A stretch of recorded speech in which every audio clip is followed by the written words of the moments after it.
सर्वशक्तिमान परमेश्वरका वचनहरूको वाचन संग्रह। अभ्यास 4।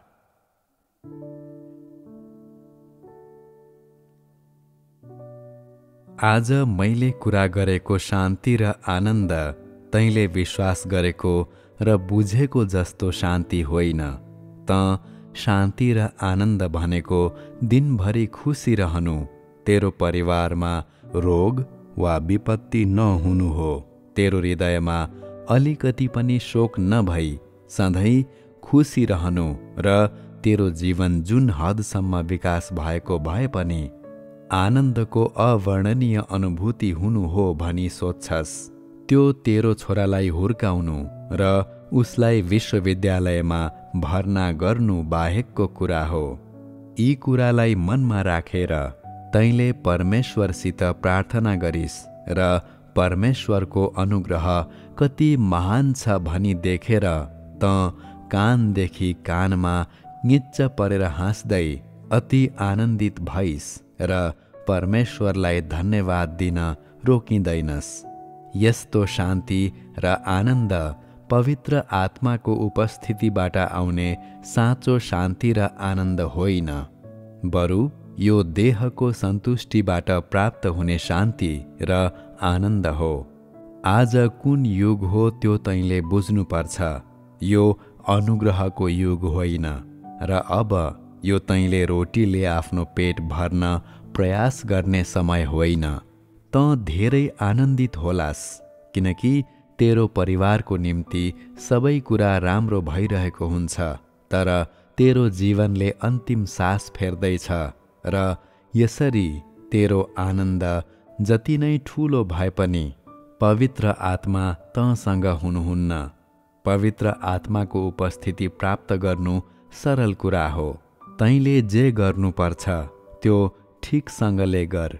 मानवको कर्तव्य र कार्य राम्रोसँग पुरा गर र तेरा कमी कमजोरीहरू सुधार गर्न आफैलाई आवश्यक कुराहरूले सुसज्जित पार।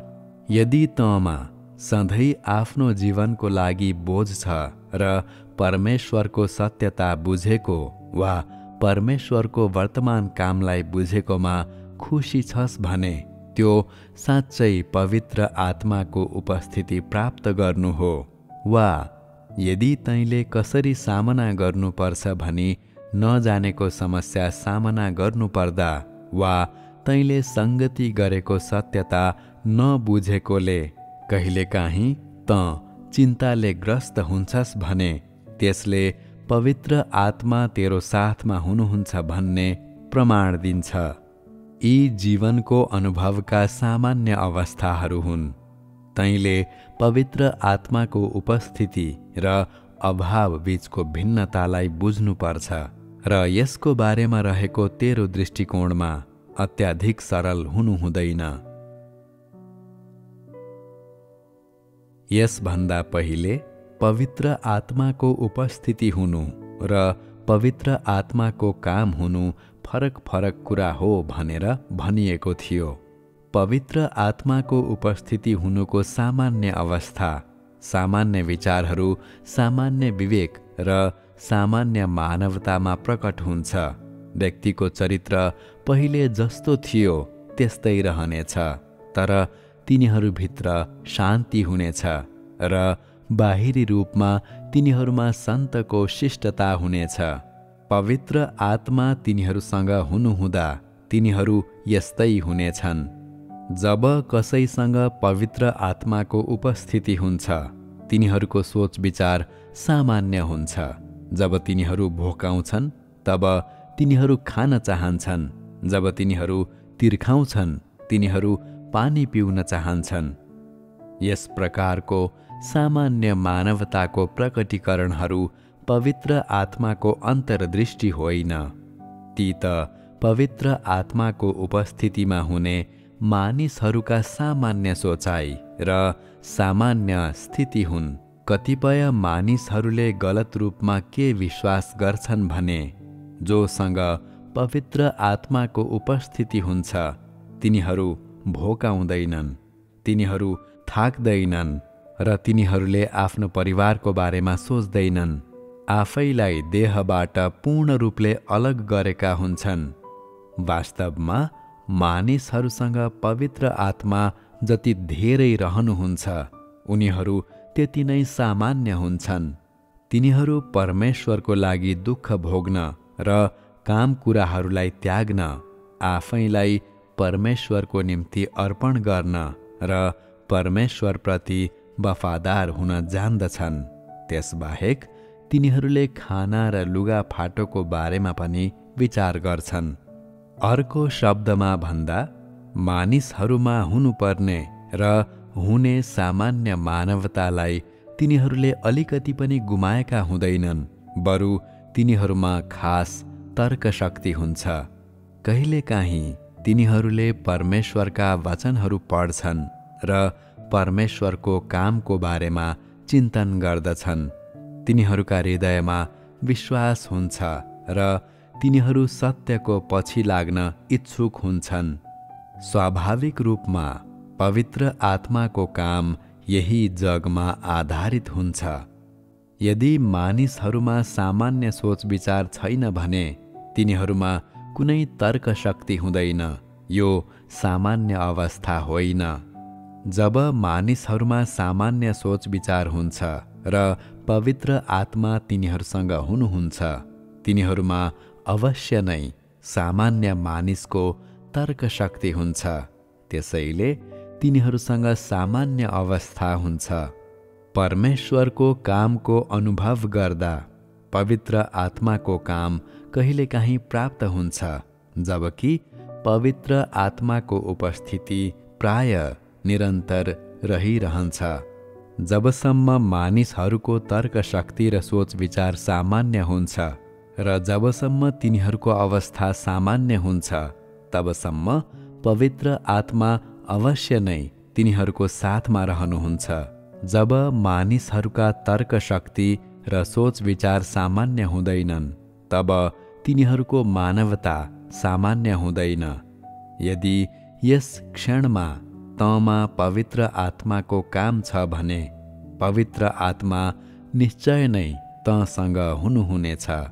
तर यदि पवित्र आत्मा तँसँग हुनुहुन्छ भने यसले पवित्र आत्माले तँभित्र अवश्य नै काम गरिरहनु भएको छ भन्ने जनाउँदैन, किनकि पवित्र आत्माले विशेष समयहरूमा काम गर्नुहुन्छ। पवित्र आत्माको उपस्थिति प्राप्त गर्नुले मानिसको सामान्य अस्तित्वलाई मात्रै कायम राख्न सक्छ, तर पवित्र आत्माले निश्चित समयहरूमा मात्र काम गर्नुहुन्छ। उदाहरणका लागि, यदि तँ एक अगुवा वा सेवक होस् भने जब तँ मण्डलीको लागि पानी हाल्छस् वा भरण पोषण गर्छस्, तब पवित्र आत्माले तँलाई केही वचनहरूको प्रकाश दिनुहुनेछ जुन अरूलाई निर्माण गर्ने किसिमको हुन्छ र त्यसले तेरा दाजुभाइ दिदीबहिनीहरूका केही व्यावहारिक समस्याहरूलाई समाधान गर्न सक्छ। त्यस्तो समयमा पवित्र आत्माले काम गरिरहनु भएको हुन्छ। कहिलेकाहीँ जब तैँले परमेश्वरका वचनहरू खाइरहेको र पिइरहेको हुन्छस्, त्यसबेला पवित्र आत्माले तँलाई निश्चित वचनहरूको प्रकाश दिनुहुन्छ जुन तेरो आफ्नै अनुभवहरूसित सान्दर्भिक हुन्छन्, अनि त्यसले तँलाई आफ्नै अवस्थाको बारेमा अझ ठूलो ज्ञान दिन्छ। यो पनि पवित्र आत्माको काम नै हो। कहिलेकाहीँ जब म बोल्छु, तिमीहरू सुन्छौ र मेरो वचनहरूको आधारमा तिमीहरूको आफ्नै अवस्थालाई मापन गर्न सक्छौ र कहिलेकाहीँ तँ प्रभावित वा उत्प्रेरित हुन्छस्। यो सबै पवित्र आत्माको काम नै हो। कतिपय मानिसहरू पवित्र आत्माले तिनीहरूमा सधैँ काम गरिरहनु भएको छ भनी भन्छन्। यो असम्भव छ। यदि तिनीहरूले पवित्र आत्मा सधैँ उनीहरूको साथमा हुनुहुन्छ भनी भन्छन् भने त्यो यथार्थपरक हुने थियो। यदि तिनीहरूले आफ्ना सोच विचार र चेतना सधैँ सामान्य छन् भनी भन्छन् भने त्यो पनि यथार्थपरक हुनेछ र त्यसले पवित्र आत्मा तिनीहरूसँग हुनुहुन्छ भनी देखाउने थियो। यदि पवित्र आत्माले तिनीहरूमा सधैँ काम गरिरहनु भएको छ, तिनीहरूले परमेश्वरबाट अन्तर्दृष्टि पाएका छन् र प्रत्येक क्षण पवित्र आत्माद्वारा छोइएका छन् र हर समय नयाँ ज्ञान प्राप्त गर्दछन् भनी भन्छन् भने त्यो कुनै पनि हालतमा सामान्य कुरा होइन, यो पूर्ण रूपमा अलौकिक हो। त्यस्ता मानिसहरू दुष्ट आत्माहरू हुन् भन्नेमा कुनै शङ्का छैन। परमेश्वरका आत्मा देहमा आउनुहुँदा समेत कहिलेकाहीँ उहाँले खानु र विश्राम गर्नु पर्दछ भने मानिसको बारेमा त झन् केही नभने हुन्छ। दुष्ट आत्माहरूद्वारा ग्रस्त मानिसहरूमा देहको कुनै कमजोरी नभएको जस्तो देखिन्छ। तिनीहरूले सबै थोक छोड्न र त्याग्न सक्छन्।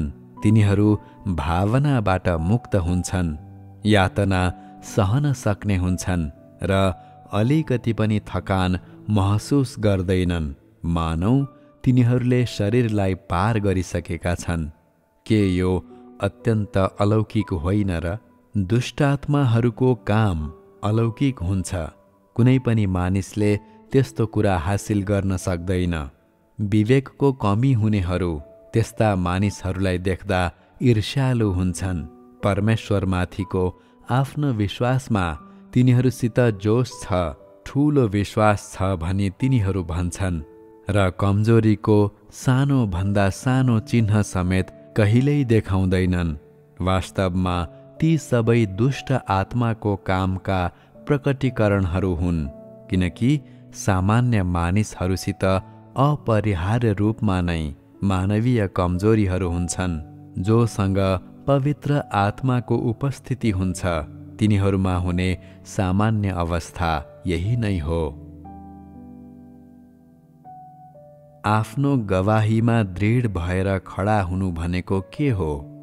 केही व्यक्तिहरूले अहिले गरिरहे जस्तै पछ्याउँछौँ र उनीहरू जीवन प्राप्त गर्न सक्षम छन् कि छैनन् भन्ने वास्ता गर्दैनन् भनी भन्छन्। तिनीहरू जीवनको खोजी गर्दैनन्, तर तिनीहरू पछि पनि हट्दैनन्।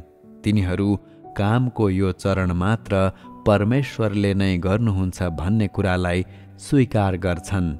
के यो तिनीहरूको गवाहीमा असफल हुनु होइन र?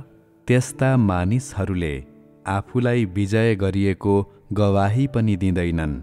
जितिएका मानिसहरूले अरू सबै कुराहरूको बावजुद पनि पछ्याउँछन् र जीवनको खोजी गर्न सक्छन्।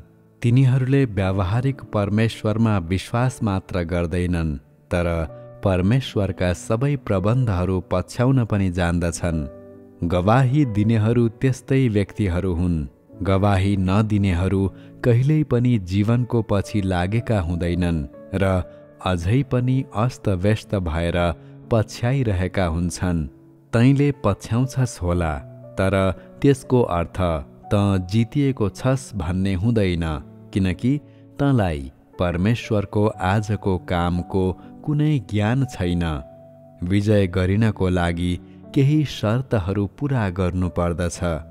पछ्याउनेहरू सबै जितिन सक्दैनन्, किनकि आजका परमेश्वरलाई किन पछ्याउनु पर्छ भन्ने बारेमा तैँले आफ्नो हृदयमा केही पनि बुझ्दैनस्।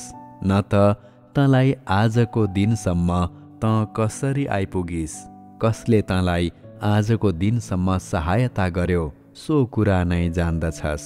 केही व्यक्तिहरूको परमेश्वरमाथिको विश्वासको अभ्यास सधैँ अन्धाधुन्ध र अलमल्ल किसिमको हुन्छ। त्यसैले पछ्याउनुको अर्थ तँसित गवाही छ भन्ने हुँदैन। वास्तवमा साँचो गवाही भनेको के हो? यहाँ कुरा गरिएको गवाहीका दुई भाग छन्। एउटा जितिएको गवाही हो र अर्को चाहिँ सिद्ध पारिएको गवाही हो, जुन स्वाभाविक रूपमा भविष्यको ठूला परीक्षाहरू र महासङ्कटपछि हुनेछ। अर्को शब्दमा यदि त महासङ्कट र परीक्षाहरूमा दृढ भएर खडा हुन सकिस् भने तैँले गवाहीको दोस्रो चरण धारण गरेको हुनेछस्। आजको लागि महत्त्वपूर्ण भनेको गवाहीको पहिलो चरण नै हो। हरेक सजाय र न्यायको परीक्षाको अवधिमा दृढ भई खडा हुन सक्षम हुनु। विजय गरिनुको गवाही यही हो, किनकि विजयको समय अहिले नै हो। पृथ्वीमा परमेश्वरले काम गर्नुहुने समय अहिले नै हो भन्ने कुरालाई तैँले याद गर्नुपर्छ। पृथ्वीमा देहधारी परमेश्वरको मुख्य काम भनेको मानिसहरूको यो समूहलाई जित्नु हो, जसले न्याय र सजायबाट भएर जाँदा उहाँलाई पछ्याउँछ। तैँले गवाही दिन सक्छस् कि सक्दैनस् भन्ने कुरा तैँले अन्त्यसम्म पछ्याउन सक्छस् कि सक्दैनस् भन्ने कुरामा मात्र निर्भर नभएर त्योभन्दा अझ महत्त्वपूर्ण कुरा तैँले परमेश्वरको कामको प्रत्येक चरण अनुभव गर्ने क्रममा तैँले परमेश्वरको सजाय र न्यायलाई साँचो रूपमा बुझ्न सक्छस् कि सक्दैनस् र तैँले यो सारा कामलाई साँचो रूपमा बुझ्छस् कि बुझ्दैनस् भन्ने कुरामा निर्भर हुन्छ। त अन्त्यसम्म पछ्याएर मात्र उम्कन सक्दैनस्। त प्रत्येक सजाय र न्यायको अवधिमा स्वेच्छाले समर्पित हुन सक्नुपर्छ। तैँले अनुभव गर्ने कामको प्रत्येक चरणलाई साँच्चै राम्ररी बुझ्न सक्नुपर्छ अनि परमेश्वरको स्वभावको ज्ञान र आज्ञा पालन प्राप्त गर्न सक्नुपर्छ।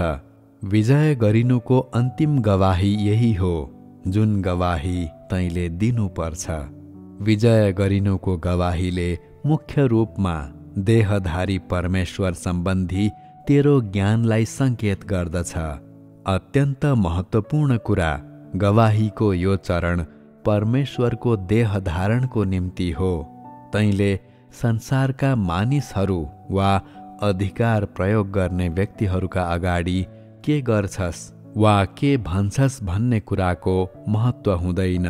सबैभन्दा महत्त्वपूर्ण कुरा के हो भने तैँले परमेश्वरका मुखबाट निस्केका सबै वचनहरू र उहाँका सबै कामहरूलाई पालन गर्न सक्छस् कि सक्दैनस्। त्यसकारण गवाहीको यो चरण शैतान र परमेश्वरका सबै शत्रुहरूप्रति निर्देशित हुन्छ।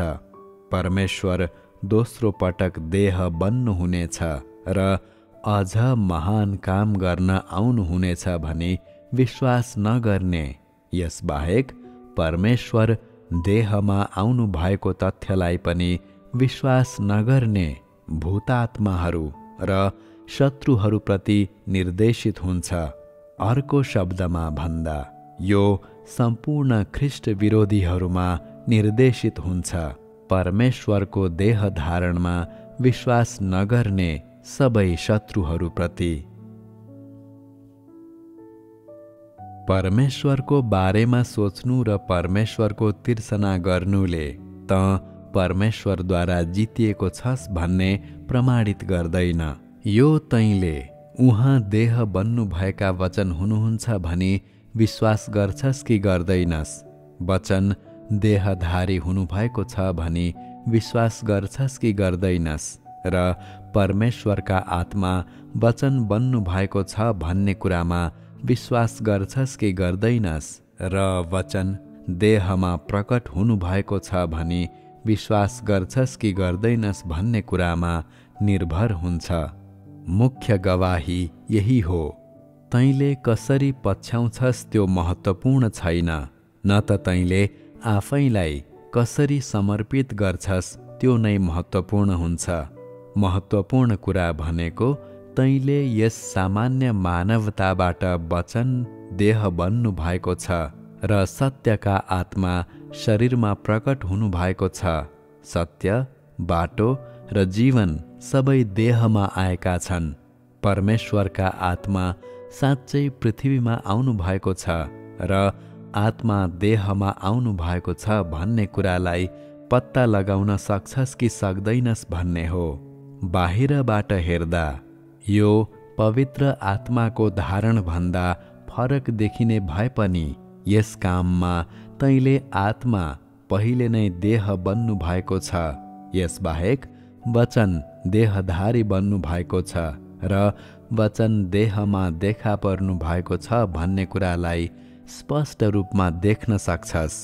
तैँले यी वचनहरूको सही अर्थ बुझ्न सक्छस्।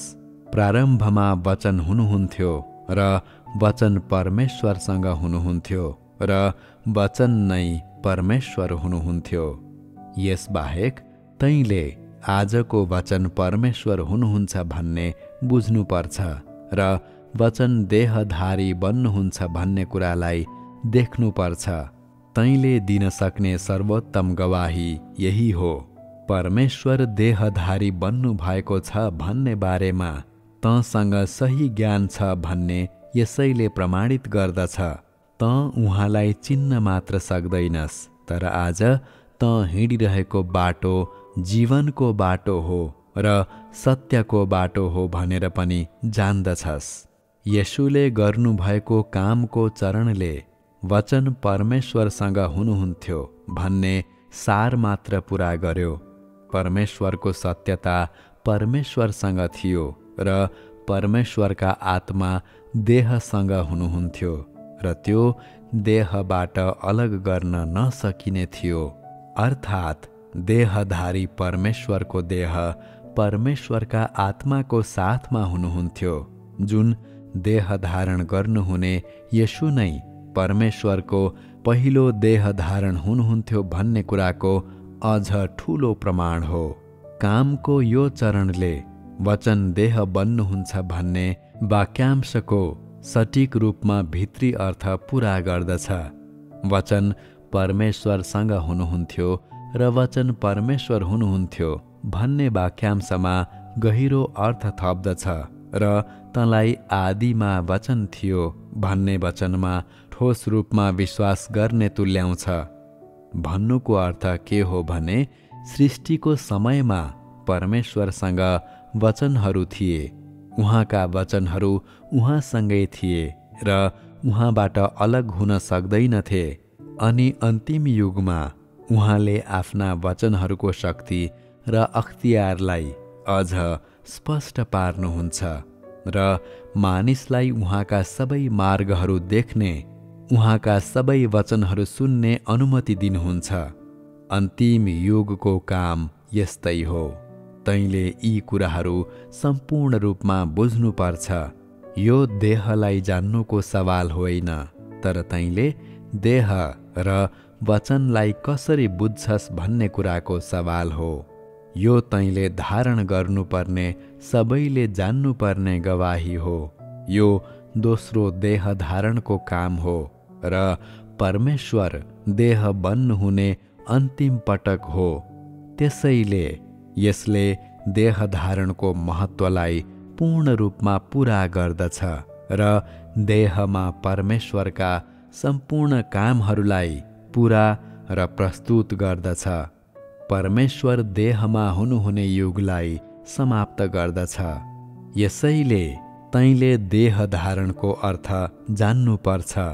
तँ कति धेरै दगुरी हिँड्छस् वा तैँले अरू बाहिरी कुराहरू कति राम्ररी गर्छस् भन्ने कुराले फरक पार्दैन, तर तँ देहधारी परमेश्वरको सामु साँच्चै समर्पित हुन र तेरो सम्पूर्ण अस्तित्व परमेश्वरमा समर्पण गर्न र उहाँको मुखबाट निस्कने सबै वचनहरू पालन गर्न सक्छस् कि सक्दैनस् भन्ने कुरा महत्त्वपूर्ण हुन्छ।